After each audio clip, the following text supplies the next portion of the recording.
Hey there folks, Daniel Fritter with Caliber Magazine. I'm just doing a quick update here on Monday, May 8th, now that the Liberals have tabled the motion in the House of Commons to both expand the scope of, but also limit debate around Bill C-21 and most importantly, the 140 plus amendments that the Liberals have tabled and are seeking to this bill. Pam Damoff, the Parliamentary Secretary to the Minister of Public Safety, tabled the motion today, this morning, or I guess this afternoon in the House of Commons. And there was a little bit of debate before the Conservatives rose and spoke on the matter for effectively 1 hour and 10 minutes, bringing the period to a close, and the House of Commons had to move on to statements from members. So the motion did not pass today, for those of you that are wondering right away, but it will probably be reappearing on a future order paper for future debate. What was interesting throughout the debate that preceded the Conservatives speaking on the matter was obviously Pam Damoff gave quite a long speech introducing the bill, claiming to have spent a lot of time learning the file. For anyone that has watched her performance in the Standing Committee on Public Safety, I think it's pretty apparent she has put no effort into learning anything about firearms whatsoever. But nonetheless, that's how she launched it. She made a quick comment that was interesting because it was picked up on by a Conservative who questioned her on it later, that she specifically was consulting with various groups, including women's groups, and she specifically mentioned double-barrel shotguns posing a threat to women, or a story to that effect, which caused the first question in response to her introduction to be from Bob Zimmer, who correctly said, you mentioned double-barrel shotguns. Are the Liberals just looking to ban all guns? To which Damoff replied that that was effectively ludicrous, because obviously the party that just withdrew 2 amendments because they banned a bunch of guns unexpectedly might be banning guns that they don't expect to ban. And then we kind of launched into the proper repartee. The Bloc started with their first question. Christina Michaud is the public safety critic for the Bloc Québécois. They will be supporting the motion. She actually has gone on social media since and has said that she's actually pressuring the minister to create the CFAC committee soon so that they can ban guns by decree, aka by OIC, as they've promised to. So although her comments in the House today, which were mostly to do with time management, were pretty negative around the motion, I don't think anyone should expect them to vote against it. However, she did point out that the bill C-21 is almost a year old at this point, and it did nothing for months and months, and then suddenly they tried to ram amendments G4 and G46 into it, created a whole fluster of activity, and then immediately withdrew them and then did nothing again for 6 more weeks. Well, everyone sort of waited for them to figure out what they were doing, only to introduce these new amendments and then within days say that things aren't progressing fast enough and they need to use some pretty heavy-handed, dare I say, draconian measures to push things through quickly. So she brought that issue up, and it's a very good logical point for anyone that's wondering about debating this with other people. That's a very good logical point. If it doesn't make a lot of sense, this stop-start halting attitude, it seems to serve more political ends than public safety ends, and I think most people can see that. After that was, unfortunately, the NDP's only contribution to the conversation today, which was Alistair McGregor, who those that follow this file closely will remember as having had a post on SECU and speaking quite passionately on behalf of his constituents in Victoria. He represents Cowichan and Malahat, north of Victoria, basically, on Vancouver Island. And the Victoria Fish and Game Protective Association, the local gun club there, invited him out to an IPSC match. He actually reached out to airsofters and got to know the rules and how we all have to, the regulations we all have to comply with.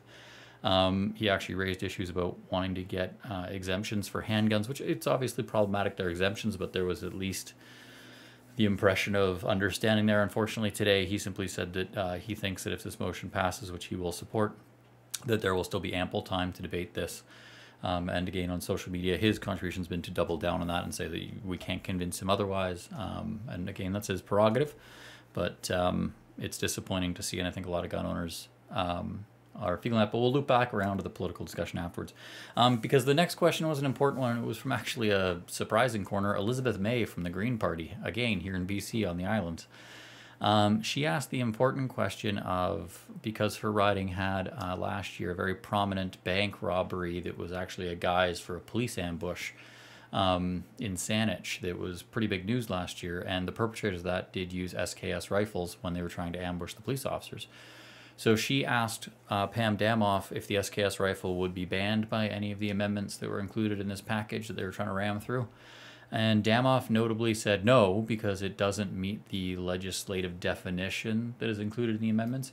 But she referenced Marco Mendicino's repeated promise to reconstitute CFAC, the Canadian Firearms Advisory Committee, and get recommendations from that committee, aka guns they'll look at, that then the minister can ban by OIC, or as the bloc is referred to it, ban by decree. So she she specifically mentioned that and said that the SKS is one of the rifles that this reconstituted CFAC is going to be asked to look at, which is talking out of the side of your mouth of it's going to be banned. We will tell CFAC that that's one of the ones that's going to get recommended for prohibition, and that's the way that'll go. Because for those wondering for what CFAC was, it's existed numerous times in the past. It's not necessarily a governed regulatory body of any stretch. It is a consultancy committee. So it's pretty informal. Everything that's done in there is under pretty strict protections. It is not really accessible information, what CFAC does. So it's a very opaque entity that unfortunately will probably produce the evidence that the Liberals want to pass the legislation they want. So then Raquel Dancho stood up, the critic for public safety from the opposition, and she basically walked up one side of the Liberals and down the other for an hour and 10 minutes, pointing out things like apparently half of Toronto's homicides, 44 homicides so far this year, half of them have been committed by people actively out on parole, like already have been arrested and are out. And I mean, that boggles my mind, to be quite honest. And apparently there was another story of a rapist in Quebec that got 20 days of house arrest after his conviction, and raising issues around this, obviously leading to the big question of bail reform, and how that's got a much larger role to play in public safety, and questioning the Liberals' decision to continue to double down on firearms stuff, while these other so imminently solvable issues seemingly could be handled, bringing up issues like Bill C-75 that makes bail more accessible to people. So, for example, if you robbed a store with a gun in the past, there was a mandatory jail time that you would have to do. Now, bail is more accessible due to C-75, so these people can be released immediately afterwards, and then once they're actually convicted, there is no mandatory jail sentence, so they can do things like house arrest. So she talked about all that for an hour and 10 minutes. Time ran out, so the House moved on to statement from members, so there was no vote, like I said. The big thing, that's sort of where we're at. It looks like the NDP sounds like they walked into today hoping to support this, or planning to support this. That seems to be the signal. The Bloc Québécois does definitely seem to support this, and I don't think anyone had any misconceptions otherwise. The only chance here to slow this down is to try and get the NDP to change their mind, and I really do think that they have underestimated the harm this will do. The notion that 25 hours, that's what this motion would limit the debate to, is 25 hours total. That a ban that is going to ban every semi-automatic firearm effectively moving forward, while we allow a completely opaque, completely unelected body of people selected by the government, appointees, to basically recreate the G46 list by hand for some silly reason, it's exactly as harmful as G4 and G46, and I'm not entirely sure why the NDP were willing to oppose G4 and G46, but are now saying they're unwilling to oppose this, and moreover are willing to expedite the process. It's a bit surprising to me, and I don't think either the Liberals or the NDP have reasoned through how this is going to impact potentially their caucus come election time, because I think this is motivating a lot of people to not only vote against them, but to get involved. And I think these parties, like the NDP specifically, really has to ask some questions of how many volunteers or how many votes is a volunteer worth, because that's what they're losing here. All of these, and I do have a ton of messages and correspondence from people saying the NDP specifically is a party they're disappointed in. Everyone expected this from the Liberals. They've been promising this since day one. They use gun control as a political wedge constantly. But this is not the NDP that older folks know, because Jack Layton most famously didn't even whip his caucus vote on the long gun registry. And here we have wholesale bans of huge sums of firearms affecting millions of people, disproportionately affecting farmers and rural people. Jack Layton had a lot of respect for that and famously did not whip the vote when this question was posited to him when he was leader of the party. Even Tom Mulcair had more respect for gun owners than the current leadership, and I think the problem there is that To get into the weeds on it, Jagmeet Singh, when he won the leadership, he brought a metric ton of people into that party, effectively reforming the NDP from the grassroots on upwards, because when you bring a lot of people into the grassroots of a party, it does that.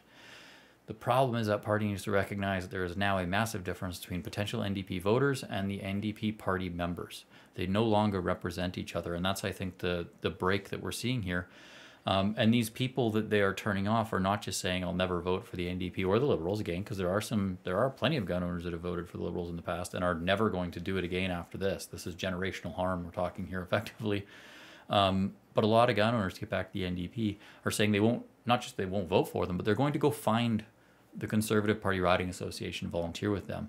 And I think when it gets down to the electoral math, you know, if your polling shows you're going to get 2 votes because of this gun thing for every 1 person that goes and volunteers for your opposition, those volunteers are going to get a lot more votes for your opposition than this will get you in policy. And I think that's the mistake the NDP is making here. Plus, too, there's a bit of a fundamental, you know, core of your party, spirit of your party sort of thing that's being completely corrupted here. So that's very interesting. In terms of what gun owners can do, obviously you've got a little bit of a reprieve now, but you shouldn't take it as a reprieve. It's not a rest. You need to contact your MP, and it doesn't matter if they are Liberal, Conservative, or NDP. Say different things to them, because they'll obviously be reacting to different things. If it's a Liberal MP, make sure they understand that if they vote in favor of this, regardless of anything else they do, you will go out of your way to ensure that they don't win the next election. Not just that you won't vote for them, that you will contact the nearest competitor in the riding and you'll go volunteer for those people, because it's imperative to you that this issue is that important that you're willing to go to those lengths. If you aren't, then just give up your guns now, because that's what we'll do. You need to do this if you want to maintain your hobby. If your gun club is still going to be there for your kids to shoot at, if the gun store you go to is still going to be there in 5 years, you have to do this. You have to email and phone your MP. And again, it doesn't matter what they are. If they're CPC and you think, what's the point? They're going to vote against it anyways. Well, that MP is in a way better position to contact a local journalist and get a story written on this, because this is not democratic. Again, they're dealing with guns in a very undemocratic way. Get your allies on side. There's no harm in doing that. If you've got a CPC MP, reach out to them, tell them this is important to you. See what they'll do with it. If you got an NDP MP, tell them this is very important to you and it's hugely important to the future of their party and whether or not you'll support them moving forward. We have a lot of leverage with that particular party. If you've got a Liberal MP, like I said, make sure you understand that their job, you will make it your job to put them out of one if they pass this. Don't threaten them again with gun stuff. You've always got to be careful to never, ever threaten. We heard that come up in the House of Commons today. It was used against gun owners, that the Conservatives or the Liberals and the witnesses from the government, the RCMP staff and stuff that have appeared before the House of Commons committee, have received death threats and stuff, and that's absolutely abhorrent. No one should be doing that. And as gun owners, like, that's absolutely irresponsible. It's completely disgusting. So, like, just be normal. Just be a normal human being and tell them that, yeah, you know, it's professional. This isn't personal. You're going to put them out of work if they do this because they're screwing with you. That's all you got to say. The last thing that I think needs to be put out there is potentially National Range Day is coming up with the CCFR, obviously in June. They're going to be putting out some materials around that, I'm sure. Maybe it's time for the gun owning community to start looking at boycotting, renting our gun clubs to any kind of government agency that uses them for training or qualification. These clubs are one of the things that we will obviously use. They're predominantly funded by restricted owners shooting their handguns and AR-15s there. Every day there are less of those in the country because of the bans that this government's put in place. Eventually these clubs will die if these bans remain in place. I think that perhaps there is some merit to showing the government what that looks like, even in a particular basis area. You know, we've got, if the NDP wants to speak about the issues and say that no, 25 hours is plenty of time to look at completely changing the landscape of Canadian gun ownership irrevocably forever, and pass, like I said, the largest gun ban in modern history. Because just to explain that, Canada has more guns than most countries do. We're a relatively heavily armed country, and this will be the largest gun ban in our history. So short of banning guns in America, I can't think of another ban that would impact more guns than this.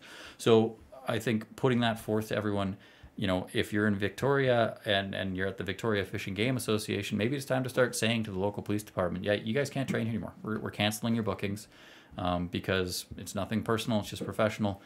we have to do this as a protest. We have to take our assets off the table the government uses and show them that we have value. Moreover, that we demand respect as tax-paying citizens, that it should not be held responsible for the actions of criminals. We don't do these criminal acts, and yet we're being asked to answer for them. So that's another thing we'll put out there. The last thing I'll close off with, I am working on the next issue. Those of you this is a bit of bookkeeping. Oh, the last thing, email, call your MP. If you're nervous about it, call them after the business hours. You can leave a voicemail. If you don't want to talk to them, you'll still get registered. You get to put your opinion out there. You don't have to worry about them barking back at you. You can just say what you want to say and hang up the phone. No problems there. But do the email, do the voicemail, and then either share this video or share an article or share freaking anything about this with someone else that you think will be sympathetic. Maybe it's a fellow gun owner, maybe it's a hunter, maybe it's your local gun shop, maybe it's your gun club, whomever. Send something out there into the world that tells someone else that this impacts, hey, this is going to impact you and you need to get off the bench and start doing something, because that's what we need to do here. So now I'll get into the last little bit. So if you just wanted to know what was going on with guns and the political stuff, that's done. This is all just caliber housekeeping. For those of you wondering about issues, paper prices went up 44%, I think I said in a previous video, over the last few years, and that's just been very tough. We've got to find some new ways to pay for this. So we have taken a bit of a sabbatical to try and find a way to make a magazine and not go super broke doing it, basically. So still working on that. We will have one coming out soon. I think we found a solution, basically, but I do appreciate everyone's patience there, and we will, obviously, if you have a subscription, you're going to get all the issues you're entitled to. There's no question of that.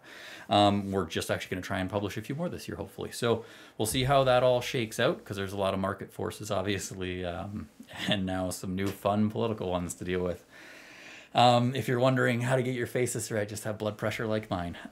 So I appreciate everyone's patience on that. And the last thing is May is Mental Health Awareness Month. I'm someone who struggles with depression and anxiety, have for years, many, many years. This job is not super easy, as you can imagine, with those sorts of issues. And I wanted to put it out there that if you're struggling, go talk to someone. Okay, it's tough. It's very hard these days. And I know for us guys, it can be very tough to open up. Obviously it is. So I'm just going to say very quickly, and I'll expand on this as weeks go on, because it's a topic that I want to bring up throughout May, and I am going to be trying to do videos every Monday, because I feel like we're going to have a lot to talk about. Hopefully it's something that I can become more comfortable talking about over time. But if you are struggling, if you're thinking that perhaps you're drinking too much, maybe just drink a little bit less tonight, one less, take a little step, be 1% better today than you were yesterday. And that's progress. But if you need help, open up to someone. There are lots of phone lines. If you're a vet with PTSD or anything like that, I've got my own PTSD issues. There are lots of phone numbers. If you're uncomfortable talking to someone, the Canadian Forces actually has an excellent PTSD coaching app that can be very useful in times of crisis, or even just to help you find out more information to understand what you're going through. So I wanted to close off with that, because it's been something that I've been meaning to talk about and broach this subject for a really long time. I think as gun owners, we're predominantly men.